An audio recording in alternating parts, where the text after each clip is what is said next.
It was in the job promotion I earned through my own work, not through being someone's girlfriend. It was in the relationship I built with myself, messy and imperfect and sometimes still broken, but mine. Look, I'm not going to stand here and tell you that everything happens for a reason. That's garbage. What Dylan did at that engagement party was cruel and calculated, and there's no universe where I needed that to grow. I could have grown without being destroyed in front of 50 people. I could have learned my worth without being humiliated. But it did happen. And I had a choice, stay in that moment forever or build something new from the wreckage. I chose the wreckage. I chose the hard work of rebuilding. I chose therapy and running at 5:30 a.m. and crying in my car and showing up anyway. I chose boundaries and uncomfortable conversations and learning to say no without apologizing. And slowly, so slowly, I didn't notice it happening, I chose myself. If you're watching this and you've been through something similar, I need you to hear this. You're not broken. You're breaking open. And I know that sounds like inspirational poster nonsense, but it's true. That humiliation you feel? That shame? That voice that tells you you're worthless because someone treated you as worthless? It's lying. Your worth isn't determined by who stays or who leaves. It isn't determined by who cheats or who chooses someone else. It isn't determined by who sees you or who doesn't. Your worth just is. It exists. It's inherent. And the sooner you believe that, the sooner you stop giving people who don't deserve you the power to define you. I still have hard days. Days when I see a couple at a restaurant and feel that old ache. Days when I wonder if I'll ever trust someone enough to try again. Days when I'm angry that I had to learn this lesson at all. But those days are fewer now. And between them are good days. Great days. Days where I'm so proud of who I've become that I could burst. Days where I look at my students and know I'm making a difference. Days where I'm enough, exactly as I am, with no one to perform for. That's what I want for you. Not revenge. Not vindication. Not even closure. Just peace. Just the ability to look at yourself in the mirror and recognize the person staring back. Just the freedom to exist without shrinking. So here's what I need from you. If this story meant something to you, if it touched something raw and real inside you, I want you to do something for me. Comment below and tell me, what was the moment you chose yourself? The moment you stopped making yourself smaller? The moment you walked away? The moment you realized you were worth more than how someone treated you? I want to hear your story. Because I guarantee someone else needs to hear it too. And if you haven't had that moment yet, comment anyway. Tell me where you are right now.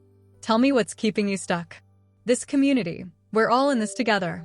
We're all learning how to take up space in a world that constantly tells us to shrink. If this resonated with you, subscribe to this channel and hit that like button, not for me, but for every person who needs to hear that they can survive their worst moment. That they can rebuild. That they're not alone. And finally, what stories do you want to hear next? What experiences, what heartbreaks, what moments of transformation should I talk about? Drop your suggestions in the comments. This channel exists because we're all carrying these stories. We might as well carry them together. To that girl in the cream dress standing in the Woodsman Tavern with her world ending, I see you. I honor you. And I'm so grateful for who you forced me to become. And to you, watching this right now, you're going to be okay. Maybe not today, maybe not this month, but eventually. I promise. Thank you for listening. Thank you for being here. Thank you for witnessing my story. Now go write your own.